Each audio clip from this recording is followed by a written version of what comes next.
मध्य प्रदेश के एक छोटे से गांव मिट्टीपुर में आपका स्वागत है, जहां सुबह होते ही खेतों में ट्रैक्टर की आवाज गूंजती थी और शाम को चौपाल पर बच्चे क्रिकेट खेलते थे। गांव के बीचों बीच एक बड़ा पीपल का पेड़ था, जिसके नीचे बुजुर्ग बैठकर हुक्का पीते और गांव की खबरें सुनते सुनाते थे। मिट्टीपुर एक साधारण गांव था। यहाँ के लोग सीधे साधे थे, ज्यादा नखरे नहीं, ज्यादा मांग नहीं, बस 2 वक्त की रोटी और एक अच्छी नींद, यही जिंदगी थी। पर इस गांव में एक इंसान था जिसने साधारण जिंदगी में एक खास तड़का लगा दिया था। उसका नाम था सलीम। सलीम की उम्र कोई 40 साल, चेहरे पर हमेशा एक चौड़ी मुस्कान, सिर पर सफेद टोपी और हाथों में हमेशा एक बड़ा सा कौड़छुल। सलीम पेशे से बिरयानी वाला था, पर उसकी बिरयानी कोई आम बिरयानी नहीं थी। सलीम की बिरयानी में पड़ता था देसी चावल, बड़े बड़े आलू, हरी मिर्च, तली हुई प्याज, केसर का रंग और सबसे ऊपर पुदीने की ताजी पत्तियां। वो बिरयानी को मिट्टी की देग में पकाता था, लकड़ी की आग पर, धीमी धीमी आंच पर, घंटों की मेहनत से। और उसकी सबसे बड़ी खासियत, सिर्फ 20 रुपए में भरपेट बिरयानी। हाँ, आपने सही पढ़ा। जब शहर में 150 रुपए की प्लेट मिलती थी, तब सलीम 20 रुपए में इतनी बिरयानी देता था कि खाने वाले का पेट भर जाए और मन भी। लोग कहते थे, सलीम की बिरयानी एक बार खाई तो जिंदगी भर याद रहती है। सलीम रोज सुबह 4 बजे उठता, पहले चावल धोकर भिगोता, फिर प्याज काटकर देसी घी में सुनहरा भूरा होने तक तलता। उसके बाद मसाले पीसता, लौंग, इलायची, दालचीनी, काली मिर्च, ये मसाले वो खुद पीसता था, कभी बाजार का बना बनाया नहीं लेता था। फिर आलू और मसाले एक साथ भूनता और अंत में सब कुछ देग में डालकर उसका मुंह आटे से बंद करता। यही था दम, बिरयानी का असली राज। जब देग पर दम लगता तो उसकी खुशबू इतनी तेज होती कि पड़ोस के गांव से भी लोग खींचे चले आते। सलीम का ठेला गांव के मुख्य चौराहे पर लगता था। बड़ी सी देग, एक तरफ बूंदी का रायता, दूसरी तरफ हरे धनिये की चटनी और बीच में थी वो सुनहरी खुशबूदार बिरयानी। गांव के उसी चौराहे से थोड़ी दूर एक और दुकान थी, शमशाद भाई की पुलाव की दुकान। शमशाद भाई पिछले 15 साल से इस गांव में पुलाव बेच रहे थे। शुरुआत में उनकी दुकान खूब चलती थी, पर जब से सलीम का ठेला लगा, उनके ग्राहक एक एक करके सलीम की तरफ खिंचते चले गए और यही बात शमशाद भाई को रात को सोने नहीं देती थी। उस सुबह शमशाद भाई अपनी दुकान खोल रहे थे। आओ भाइयों, पुलाव खाओ, मटर पुलाव, जीरा पुलाव, मिक्स पुलाव। 2-3 ग्राहक आए और बैठे। तभी हवा का एक झोंका आया। सलीम ने उसी वक्त देग का ढक्कन खोला। केसर और पुदीने की मिली जुली खुशबू उड़ी और पूरे चौराहे में फैल गई। ये खुशबू, सलीम भाई की बिरयानी तैयार हो गई लगती है। अरे भाई, पुलाव बाद में खाएंगे, पहले बिरयानी खाते हैं। दोनों ग्राहक उठकर सलीम के ठेले की तरफ चले गए। फिर से हर रोज यही होता है, ये सलीम मेरे ग्राहक चुरा लेता है। शमशाद भाई ने दूर से देखा। सलीम के ठेले पर लंबी लाइन थी, लोग खुशी खुशी बिरयानी खा रहे थे।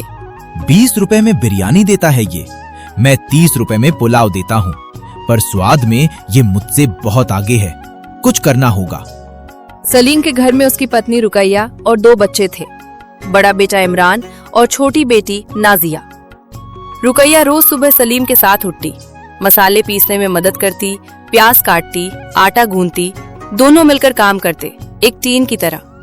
उस सुबह जब सलीम देग में दम लगा रहा था, सलीम, आज चावल थोड़े ज्यादा भिगोए हैं, बिरयानी और अच्छी बनेगी। रुकैया, जब तू साथ हो तो बिरयानी अच्छी बनेगी ही। बस बस, ज्यादा मत फुसलाओ, जाओ अपनी देग देखो। दोनों हंसे। तभी छोटी नाजिया दौड़ती हुई आई। अब्बू अब्बू, बिरयानी कब बनेगी? बस थोड़ी देर में मेरी जान, पहले ग्राहकों को खिलाएंगे, फिर तुम्हारे लिए अलग से निकालूंगा। पर अब्बू, मुझे अभी भूख लगी है। पहले स्कूल जाओ बेटा, शाम को आओ तो गरम बिरयानी मिलेगी। नाजिया मुंह फुलाकर चली गई। सलीम और रुकैया फिर से काम में लग गए।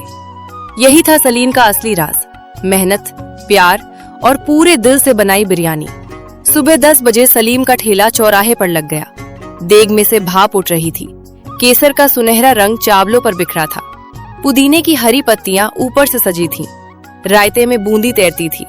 आओ भाइयों आओ, मिट्टी की देग में बनी दम बिरयानी, सिर्फ 20 रुपए में भरपेट, रायता फ्री। आओ जल्दी आओ। देग एक बार ही भरती है।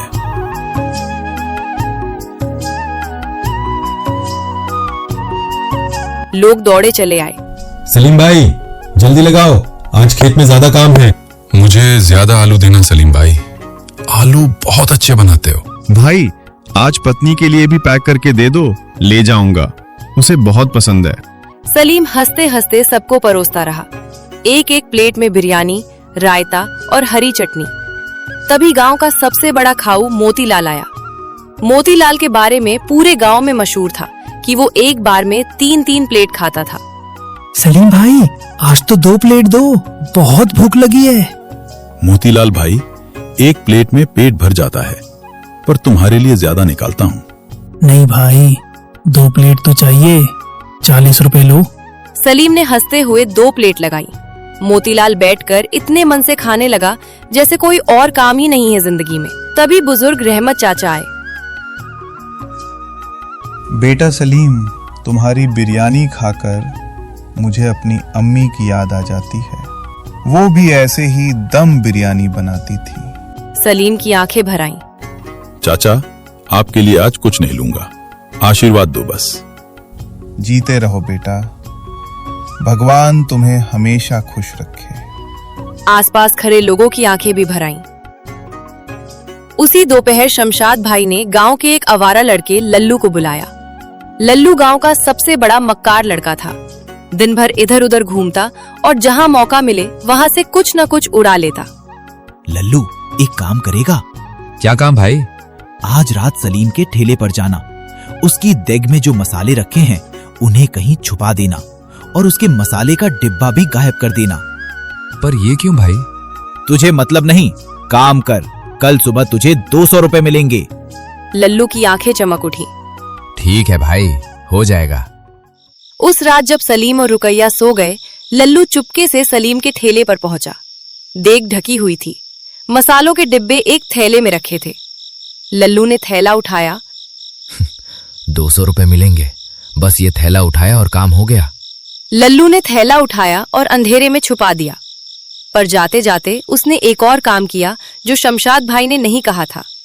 देग के पास पानी का एक बड़ा घड़ा था। लल्लू ने वो घड़ा उठाया और देग में उड़ेल दिया। अब कल बिरयानी नहीं बनेगी। लल्लू वहां से भाग गया।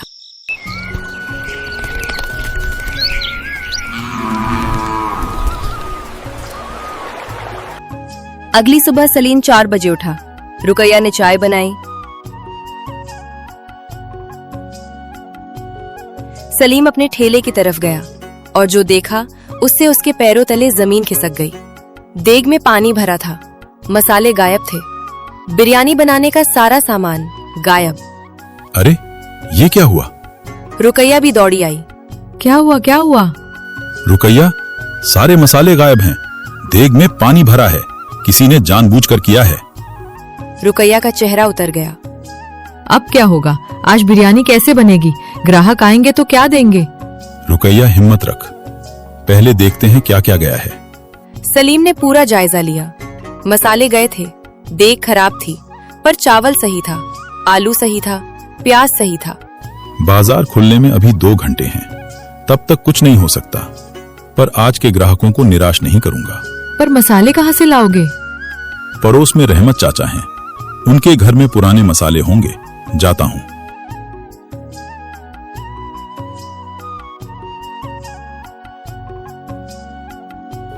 सलीम रहमत चाचा के घर गया, सारी बात बताई।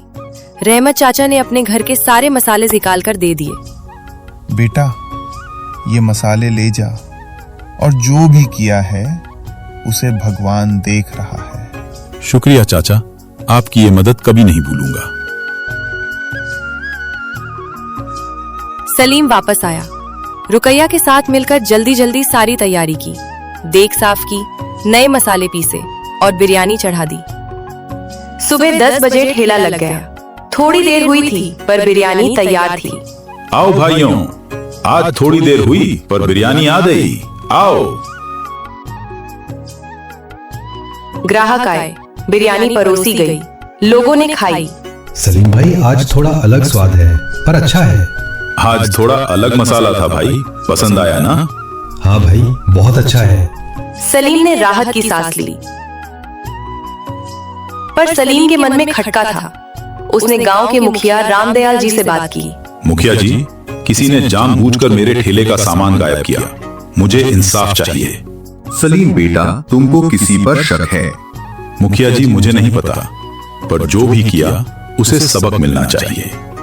मुखिया ने पंचायत बुलाई। गांव के चौपाल पर सब इकट्ठे हुए। मुखिया बीच में, सलीम एक तरफ। किसी ने सलीम के ठेले पर रात को जाकर नुकसान किया। कोई गवाह है? तभी पीछे से एक बुजुर्ग औरत बुधिया काकी बोल पड़ी। मुखिया जी, मेरा घर सलीम के ठेले के पास है। रात को मेरी नींद खुली तो मैंने लल्लू को उधर जाते देखा। सबकी नजरें लल्लू पर गईं। मैं तो बस। सच बोलो लल्लू। लल्लू पसीने में भीग गया। मुखिया जी, शमशाद भाई ने कहा था, उन्होंने 200 रुपए का लालच दिया था। पंचायत में सन्नाटा। शमशाद को बुलाओ। शमशाद भाई आए। उनका चेहरा सफेद पड़ गया था। शमशाद, क्या यह सच है? हाँ मुखिया जी, मैंने किया, मुझे माफ करो। क्यों किया यह? सलीम ने तुम्हारा क्या बिगाड़ा था? मुखिया जी, मेरी दुकान बंद हो रही थी। सारे ग्राहक सलीम के पास चले जाते थे। मेरे घर में फाके पड़ने लगे थे। मैं क्या करता? गलत रास्ता अपना लिया, पर मुझे माफ करो। सलीम ने शमशाद भाई को देखा। उनकी आंखों में सच्चे आंसू थे। शमशाद, तुम्हें सलीम का नुकसान भरना होगा और लल्लू को 3 दिन गांव की सफाई करनी होगी। फैसला हुआ। पंचायत खत्म हुई। पंचायत के बाद सलीम शमशाद भाई के पास गया। शमशाद भाई सिर झुकाए बैठे थे। जब सलीम को आते देखा तो उठकर खड़े हो गए। सलीम, माफ कर दो भाई, मुझसे बहुत बड़ी गलती हुई। शमशाद भाई, एक बात पूछूं? पूछो। तुम्हारी दुकान क्यों नहीं चल रही? बताओ मुझे। मतलब ये कि तुम 15 साल से पुलाव बनाते हो। तुम्हारा पुलाव अच्छा है, पर ग्राहक नहीं आते। इसका मतलब कहीं कोई कमी है। बताओ। शमशाद भाई को कुछ समझ नहीं आया। सलीम, तुम मुझे माफ करने की जगह मेरी मदद कर रहे हो। भाई, तुम्हारे घर में बच्चे हैं। तुम्हारी दुकान चले, इसमें मेरा भी फायदा है। गांव में खुशहाली आएगी। शमशाद भाई की आंखें भर आईं। सलीम, तुम इंसान नहीं, फरिश्ते हो। फरिश्ता नहीं भाई, बस ये मानता हूं कि दूसरे का नुकसान करने से अपना फायदा नहीं होता। चलो मेरे साथ।